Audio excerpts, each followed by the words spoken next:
Hi y'alls, I'm back by popular demand. I didn't really think my story was that interesting, but here we go. Back to the divorce. Okay, so we've established he cheated with my friend and some girl in Mexico. That's in all the videos basically.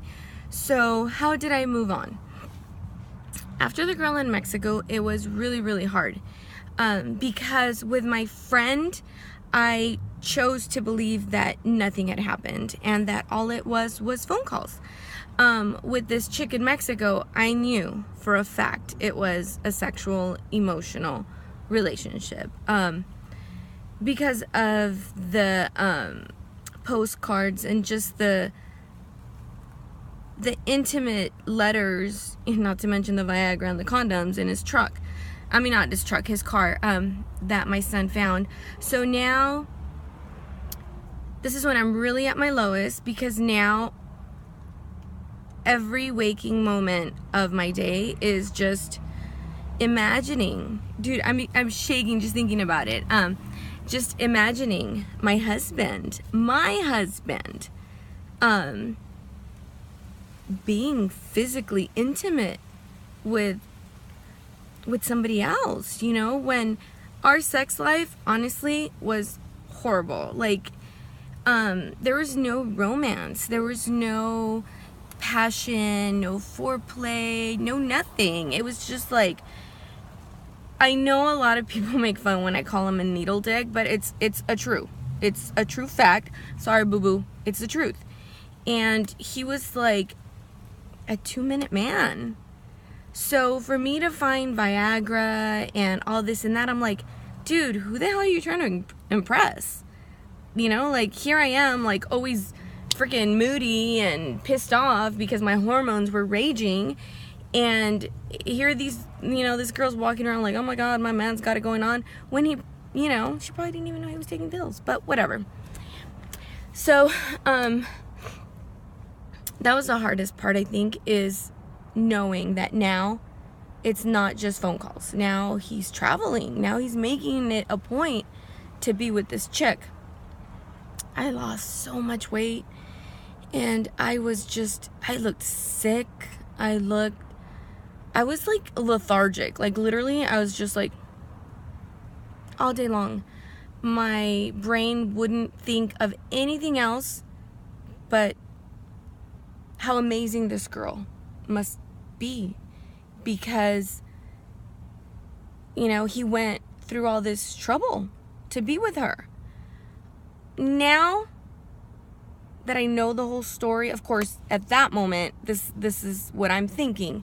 Now that that I go back and think, and going through my whole journey and my whole divorce process, now I realize it could have just been anybody. Could have been a hole in the wall. This is the type of dirt that he is. He's, it could have been anybody. It could have been a hole in a freaking wall. Like I said, none of these girls, now that I've gotten a chance to talk to them, because for some reason they always find me on Facebook, like I said, they're as smart as a freaking doorknob. And they all fight for him, and I'm just like, oh my Lanta, y'all don't even know, but whatever. So, like I said, I was a zombie. I wasn't functioning as a human being. I sucked at life. We took a trip to Cabo in 2009, and I found this book there, and if you haven't read it, you have to read it. You have to. It changed my life. It's the 4 Agreements, Dr. Miguel A. Ruiz. When I read that book, like, you start reading it and you don't really get it, the further into the agreements that you get, the more at the end it's like, boom, light bulb, the first agreement is using impeccable words. Your words make you or break you. They can either make you fall in love with somebody or completely hate someone. Totally true. Second agreement is, oh my God, don't take anything personal. You know, like what people are saying about you, what is going on around you, it's not always about you. The whole world does not revolve around you. And that's when I realized him cheating had nothing to do with me as a whole. It was him. It's like I said in another video. He didn't cheat on me. He cheated himself out of an amazing, incredible woman. You know? And an amazing life we had together. Or, you know, at least that I thought we had together. The third agreement, let me see. It's impeccable words. Don't take anything personal. Don't make assumptions. Don't ever assume anything. Be brave enough to ask questions. And there is no such thing as a wrong question. It's the wording of the question that sometimes throws people off. But don't make assumptions. Don't ever assume he did it because of this. Don't ever assume he did it because of that. Straight up ask him. He's gonna lie, but at least you got your question out there, right? And the fourth one is always give your 100%. Everybody always, and I hear this all the time, is, well, if you give 50%, I'll give 50%. Fuck you. We're doing it 100, and what comes out of that is gonna be what we both deserve. Now, everybody's 100 is different. My 100% of house cleaning can be somebody's 70%. Somebody my 100% of loving someone can be somebody's 20%, because we're all different. All our 100% are different. So don't expect everybody's 100% to be like yours. So when you put all those together, it's like, bam, made sense to me. We left Cabo, and when I left Cabo, I left with a whole different mindset. Excuse me, I have my throat is so dry. Sorry. I hope this was vodka. I wish this was vodka. Anywho's, I left Cabo with a whole new mentality. Soon as we got home, I was still heartbroken because I'm still mourning the loss of what I thought my life was, what my life was being at the moment, and how my future had now changed because of this man's actions. And it kind of sucks when you give so much power to somebody. And I don't mean power like physically or mentally or emotionally. I mean power as in seeing, he's my future. And that's all I see.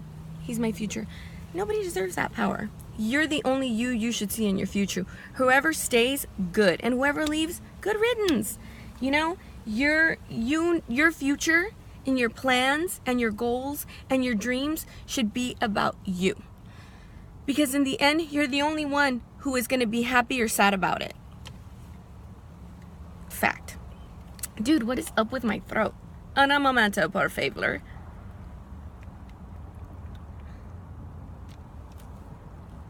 This water is warm. I should have...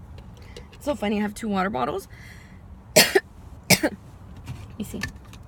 Boom. Twice a day. I don't know if y'all's noticed, but I look a little thinner because I am losing weight. What? So anyways, came home with a whole new different mindset. Filed for divorce in 2009. September 2009. Oh my God, this tickle in my throat. Un momento. Freaking allergies. So I filed, but he didn't move out. And I think that's one of the biggest mistakes we as women do. And not just women, couples in general. It's like, oh, well, if you stay in one room, I'll stay in the next. No, bullshit. If you want a divorce, get the fuck out. No. Get out. Because that's the only way you can move on. So he stayed. I met this guy. And I think I've mentioned him in previous videos. His name was Max. He is my guardian angel.